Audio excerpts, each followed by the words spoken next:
Alberta has a number of educational institutions, post-secondary educational institutions that have begun to put together renewable energy programs, sustainability programs.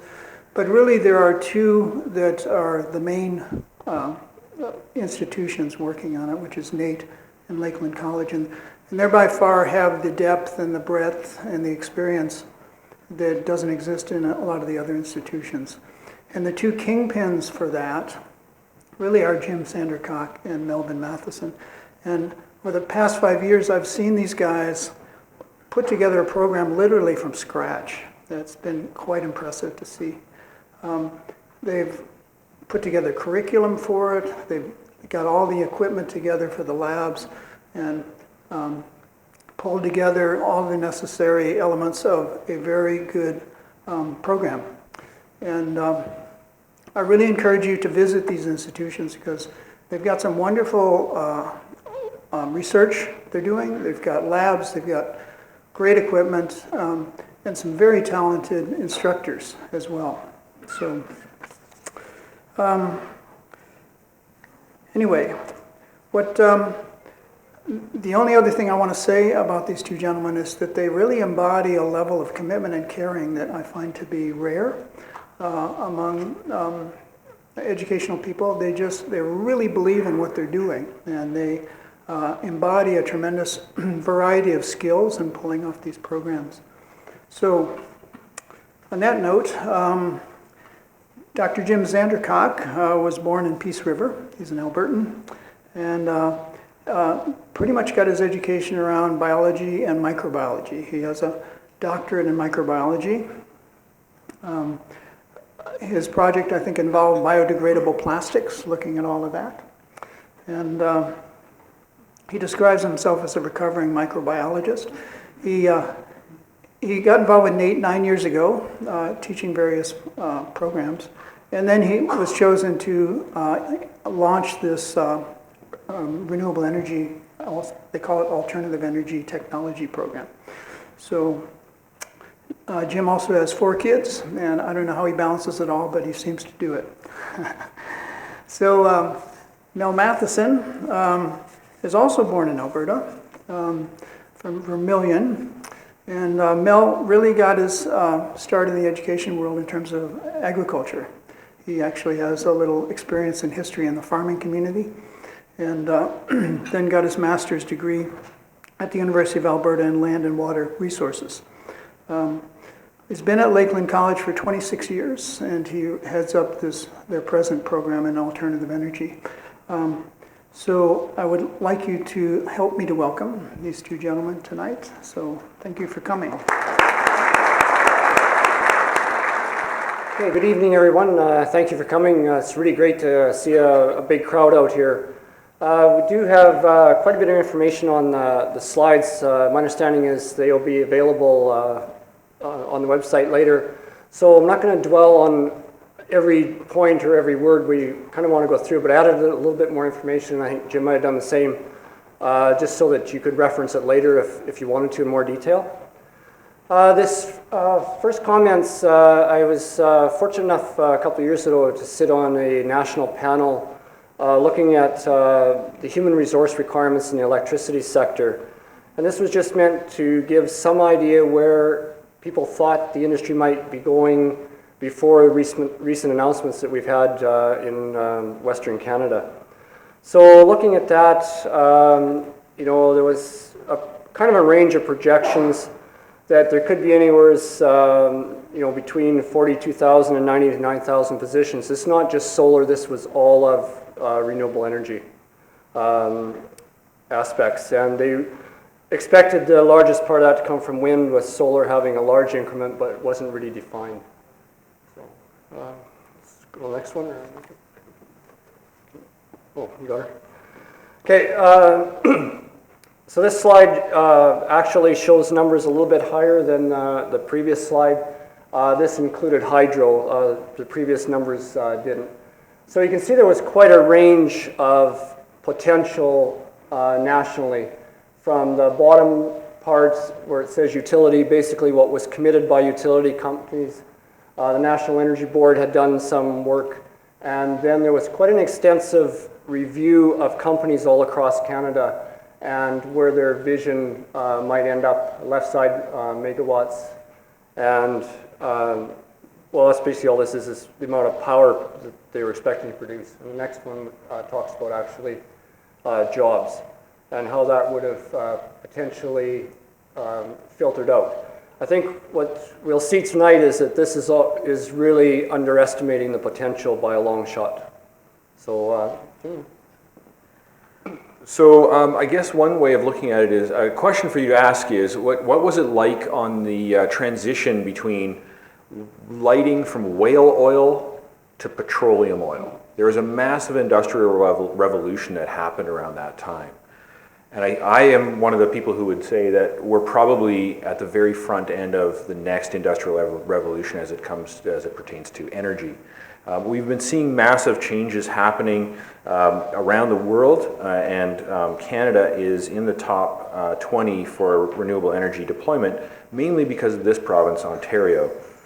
In 2009, they had rolled out a series of different feed-in tariff-like structures, and they took the province from about 33 megawatts of solar electricity to many thousands by 2014.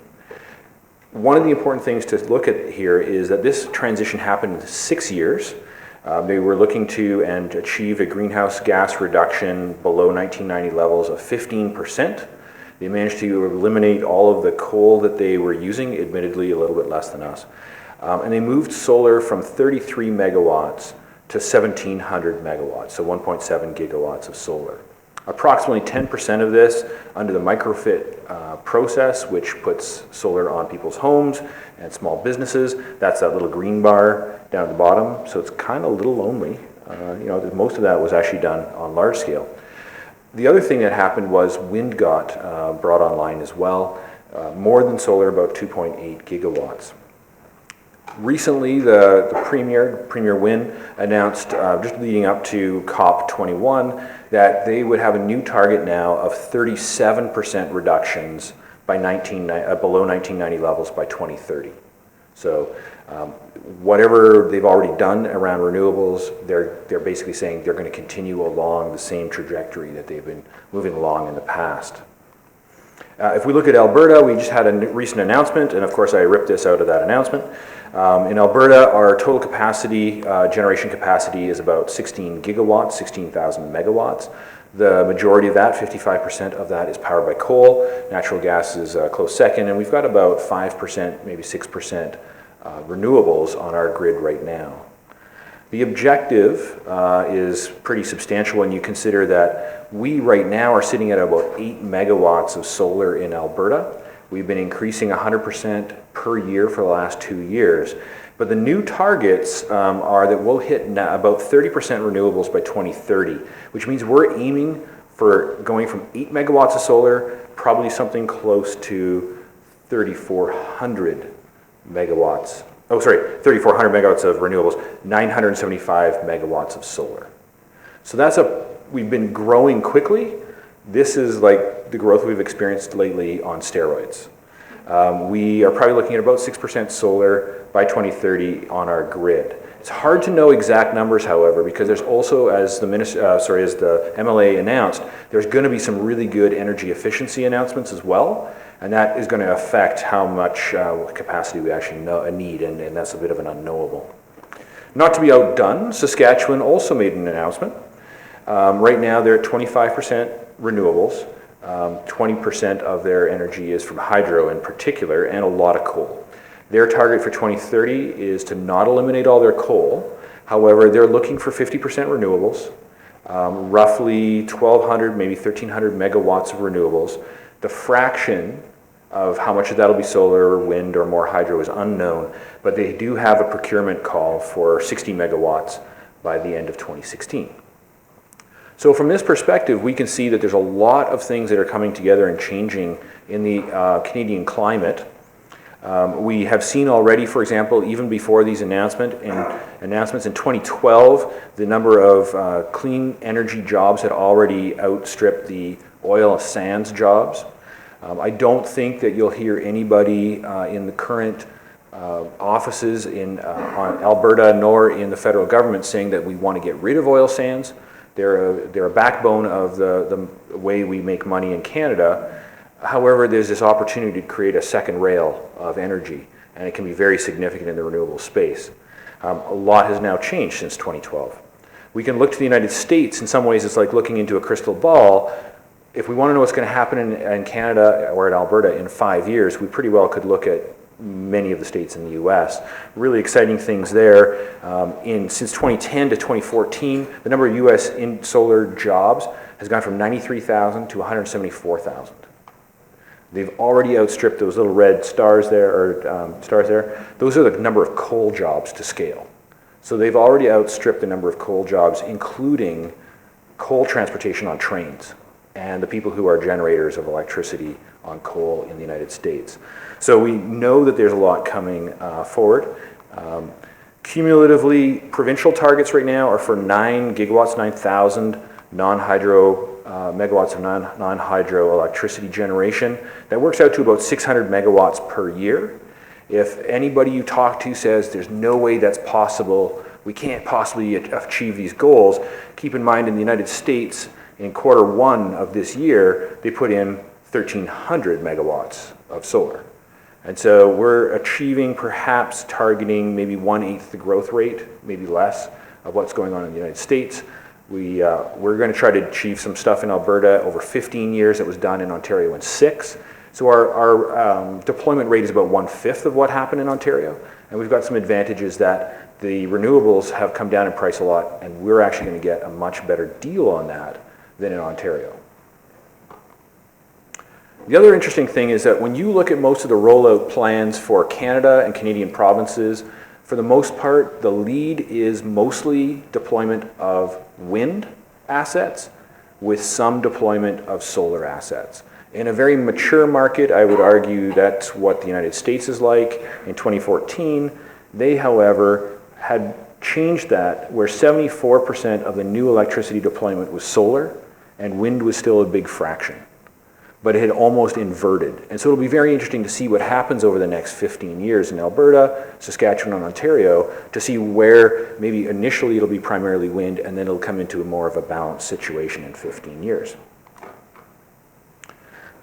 This is a solar career map. You can just put in solar career map 3.1 in Google and you'll probably find this. It's by an organization called IREC in the United States. They have done a lot of work in the United States to try to figure out what are some pathways for careers. I hope I've made the case that there is a good chance that there will be more than a few jobs coming up across Canada. This is the kind of leadership we see from other countries that have been down the path already and can help us understand where things might go. So what they did is they looked at what are some of the entry-level jobs that you might be able to get into in solar. Things like a solar site assessor, understanding whether or not this area is good for solar or not. Basic installer, receiving a fair bit of leadership and management from people within the company. Higher order concepts, dedicated PV installers, electricians that have some solar experience, people doing solar marketing and solar sales. So these people would all need to have those basic understandings before they could jump to the next level. Some other ones, residential solar designer, a service technician, a person who would be a troubleshooter working O&M, operations and maintenance on solar systems, and a crew chief for the solar team would be a higher order task again. Solar project developers, project managers that are not just maintaining the workflow and looking at who are the people who are doing the work, but also managing assets and bringing equipment in, and making sure the projects are working on time. Utility designers, a higher order concept, solar fleet manager, solar contractors. Some of these jobs literally don't exist right now in Alberta, but in the next 15 years, we're going to see these things come to be the jobs. Again, I don't have time to delve through each point, but please do feel free, obviously, to go to that Google bot and find yourself Solar Career Map. It's one way of framing up what some of the job opportunities could be for you.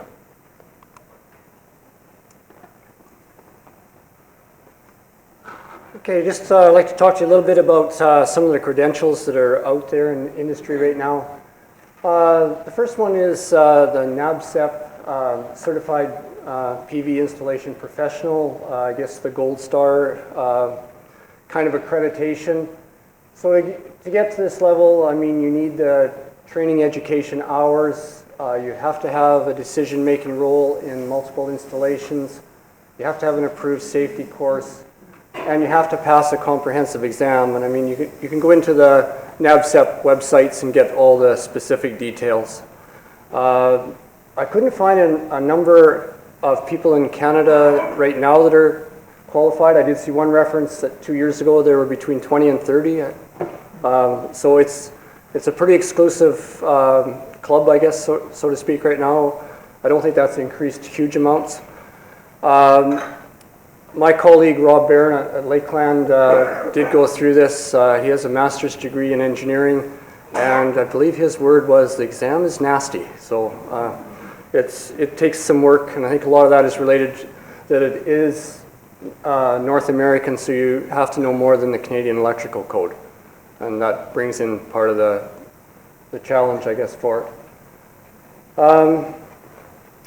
There is also the entry-level certification, so this provides basic knowledge. The exam can be written after passing a course. There are several places that provide training. We'll talk about that a little bit later that can relate to this exam. Some of the courses that, us as, NATE, Lakeland, other institutions provide in our programs help people to be prepared for this. So there's various places to write the exam. There's also a CSA, Solar PV System Certification exam, mainly designed for people who are electricians. Somebody that's been in the business for a while and can take the course and work from that. Jim, you understand? Oh, sorry. It is early days, and so not everybody's necessarily aware of this, but there are a number of performance, safety, and installation standards that do exist. Both of our programs and others, of course, will talk about these, and there's other places you can learn these as well, of course. The Canadian Electric Code is the one that governs solar PV installations. As Mel mentioned, you can do the NAB Step test, and it is the gold standard in the United States. And it does definitely prove that you have a good understanding. The only challenge is that it's written for the National Electric Code, and of course, as we all know, anything national means American. Equipment certifications are required for the actual equipment, and so this is just something to let you know that you can't just buy any inverter or any solar module. For it to work in and be acceptable in Canada, it has to be CSA approved or Underwriter Labs with a little c approved before it can be legally used in Canada, unless you do a lot of paperwork. And then there's also other things that you need to understand and know to be successful working in the solar space around what the requirements are around development, building, electrical permitting, utility requirements. And this is true, and unfortunately it remains a bit of a patchwork. And so working in different jurisdictions, whether it's provincially and or within municipalities, it does tend to be one of the more challenging areas, and it can account for about 5, maybe even more % of the cost of the installation of just getting the paperwork done and having one of your staff grinding away at it.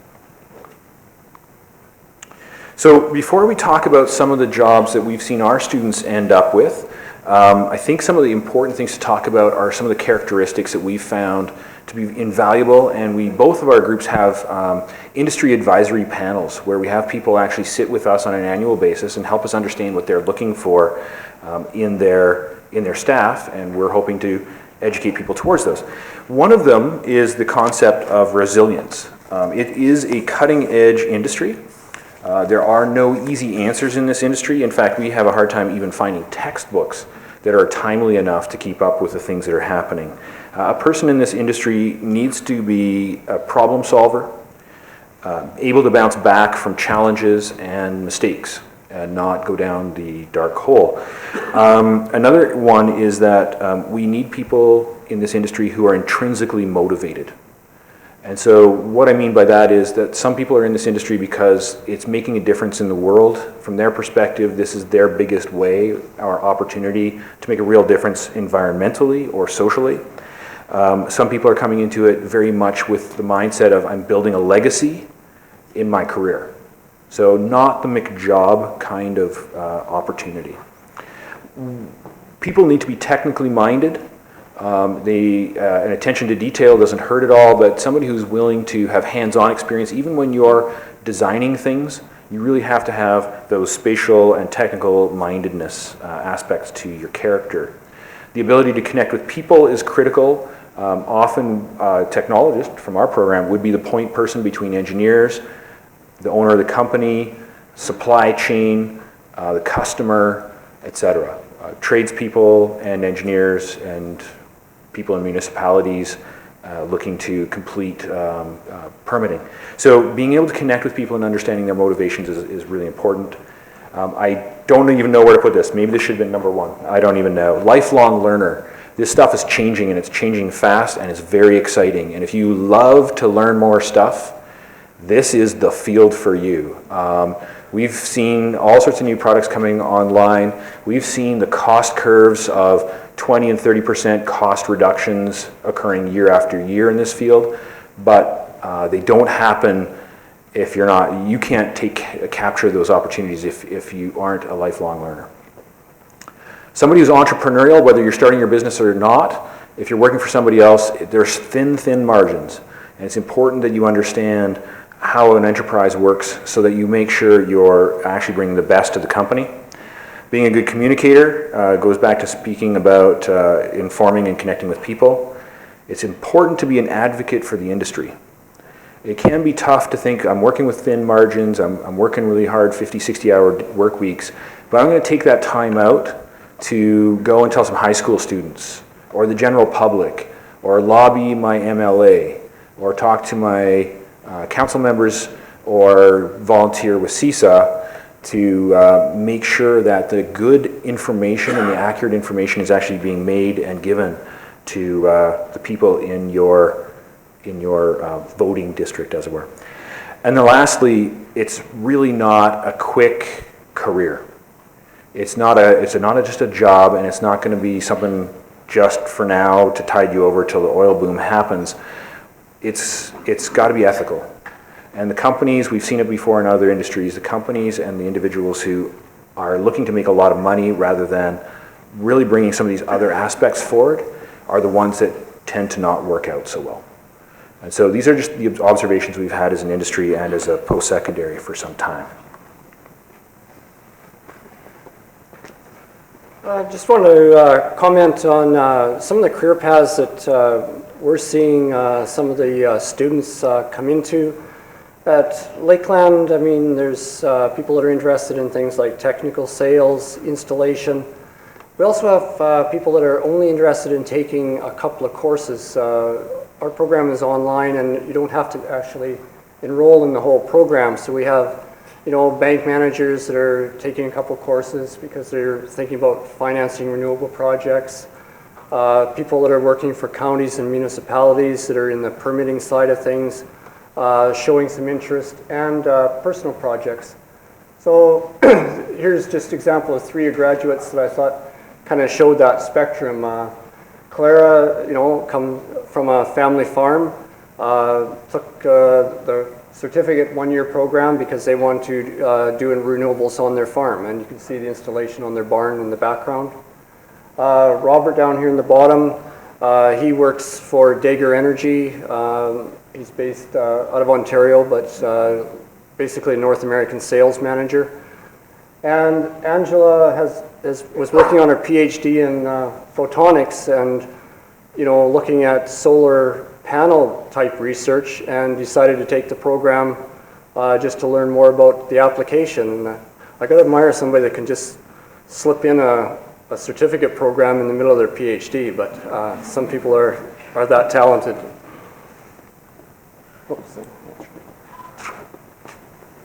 For our program, we've had a number of people who have graduated from the program over the last 4 years. Many of them have gone directly into installation. I think it's one of the best ways for you to really understand the system well enough to do other things in the space around designing, project management, etc. A number of our students now are doing system design. You'll hear from two folks that are actually graduates of our program that have gotten into that, as well as the project management component.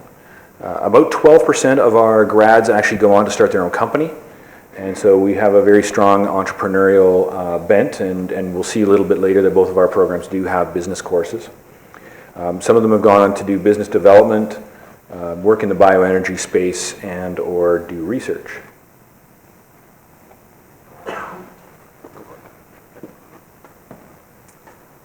So just a really brief kind of overview of where some of the training is available in Alberta. So Nate and Lakeland, we're here. We'll talk a little bit more in detail about our programs here in a minute. Solar Energy Society of Alberta, seminars and courses. Well, you're at a seminar tonight. Lots of courses being put on. Some of those were mentioned earlier. GridWorks is a company in Edmonton here that has solar PV design and installation courses. SAIT has a solar PV installation course that prepares you for the CSA accreditation. And Lethbridge College has a extensive program in their wind turbine technician, not so much solar, but I thought it was worth mentioning as a renewable energy source.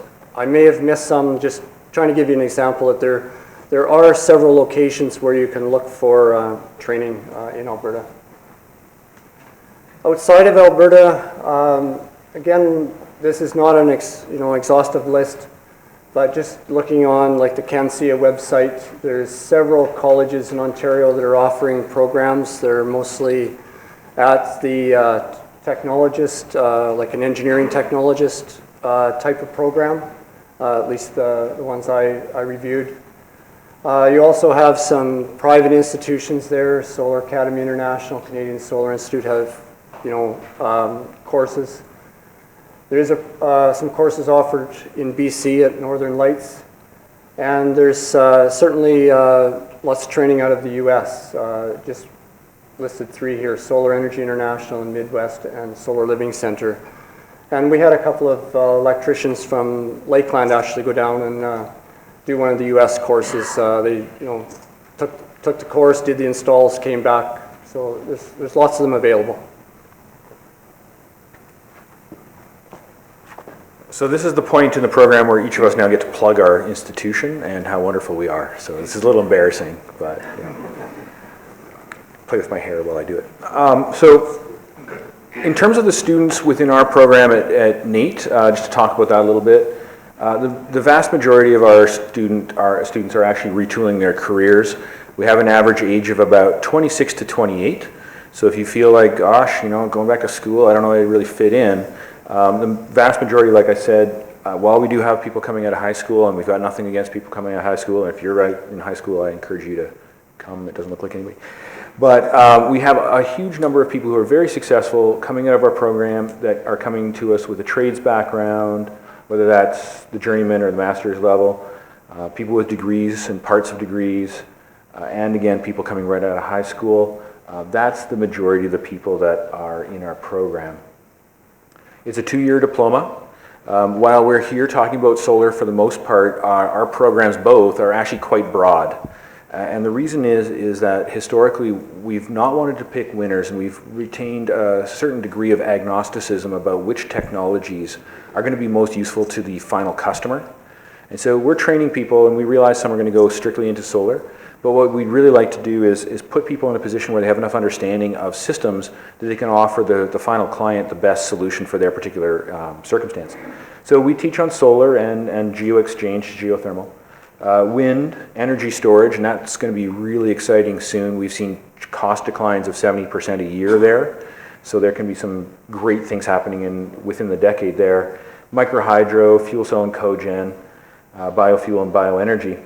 I'll just say one thing about fuel cell. I thought it was dead too. We almost killed the course. But lately, Toyota actually said, that lithium ion thingy we did, that was cute. We're going to back fuel cells, which I picked my jaw up after that. But Germany also is very aggressively getting into the fuel cell stuff again. When we get into our second year is when we really start bringing the components together. So we're trying to not just talk about the unit level operation, but for example, if I go down to the third one, system integration and hybridization, how does that system you create integrate into the rest of the system of the building? Whether maybe it's heat and power, how does that play with the boiler system they already have? Maybe it's electrical that you're adding to, how do you bring that PV and work optimally within the whole system? We have an economics business course, and that's, I think, one of the main reasons why we have such a high percentage of people wanting to become entrepreneurs. Project management course, life cycle analysis course, which is really looking at the carbon footprint of different choices. Energy management will increasingly become a bigger component of the mix as companies are trying to explain to their stakeholders or their boards why on earth and how on earth they can justify jumping into the renewable space. And you'll be more successful if you can help them build that energy case. And then finally, for our program, we have a capstone in the last semester. It's a student or a pair of students or three students connected with an actual sponsor company. They put in about 300 hours of time per person on the actual project and another 150 hours on the academic requirements. I wouldn't say that a person who goes and works with a company through our capstone project is guaranteed a job by any stretch of the imagination, but having 3 months of you kicking around, they get to know you pretty well, and I can pretty well attest to the probabilities have been quite high of people finding jobs with those companies. So those companies have been very generous with their time, so thank you, many of you are in this room, and also in their support of the program.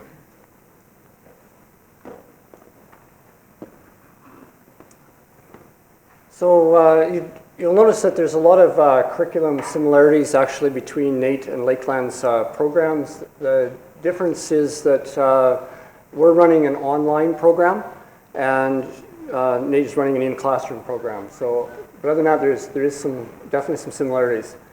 We have 10 courses that you can take and receive a certificate. We've been running that for about 5 years now. Just in the last 2 years or so, 2 to 3, we've been adding in the courses for a second year, which leads to a diploma, and this is the first year that we're actually running all of those courses. We've been kind of phasing it in. So our courses are delivered over 8 weeks. They're all 3-credit courses. The workload is equivalent to an in-class type of course. It's accredited through advanced education, so there's no difference whether you were taking it in class or online as far as the quality of the course goes, or the intent of it anyways. And the other thing that's a little bit unique is the multiple entry options. So I'm not going to go through all this, you can see this on our website or whatever, but we don't require people to sign up and take all of the program at once. So the best entry point is up here at the top in one that would start in September, that particular course, because then it can feed down to any prerequisites. But you can also enter any of the place that an arrow enters in. So, any of these courses here, you could, if you wanted to take a course in January, one of these courses are being offered, then you can just go in and sign up. So you don't have to start at the top, and you can take some of the other ones later. This is the first year certificate courses. So I will put the plug in if you're interested in a course starting in January. There's a Global Impact of Climate Change course and an Intro to Solar Energy, but there is a prerequisite to this one. This is one of the ones that showed up on the previous page, but if you have a background in electrical of some sort, we could let people into that program. But if you don't, we need the prerequisite, right? You need to know volts and amps and all the other good things that go with it. Same thing with the diploma courses. So they're running at the same time. We run 2 of each at the same time. So for the January intake, there's a Water Issues and Conservation Practices course. No prerequisite to that, even though it's a second-year course. But you would have to have had the Introductory Wind course to take that one. So the first year is fairly broad-based. Actually, I should have mentioned this back on the other slide, but trying to cover 3 things: an introduction to the renewable energy systems, a conservation component, and a little bit on sort of the big picture in the world. You know, what is climate change? Where's the energy in the world? Who's using it? How much of it is there? The second year is geared for people that want to get in depth and work in the renewable energy components, and we're trying to culminate with an integration course for people that, you know, are looking at trying to gain the maximum efficiency from multiple systems. Because we're online, you don't have to come to the campus at all for the first year certificate. If you do take the diploma, there's going to be a 1-week on-campus hands-on lab component. And this is out at this research center that we've been building over the last 3 or 4 years. And this is our net zero renewable energy learning center. Just some of the props we have for training students while we're there, and, you know, installing on these mock roofs so we can, yeah, I don't have to fall so far, and we can run them inside the building if it's raining and make it a little more pleasant. And basically, if you need more information, both Nate and Lakeland, there's our websites.